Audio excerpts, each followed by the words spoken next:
আমি এই শহরের অবহেলা,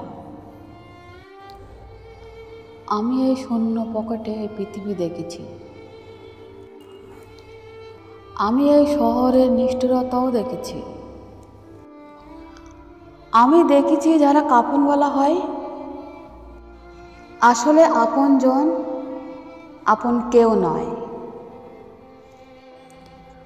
আমি দেখেছি পাশে থাকা মানুষটিও অনেকের কাছে অবহেলিত হয়েছি,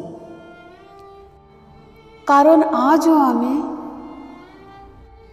মানিয়ে নিতে পারিনি পৃথিবীর অনিয়মের সাথে।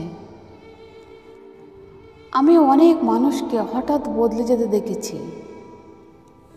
শেষ পর্যন্ত আজও পর্যন্ত আমি কাউকে পাশে থাকতে দেখিনি।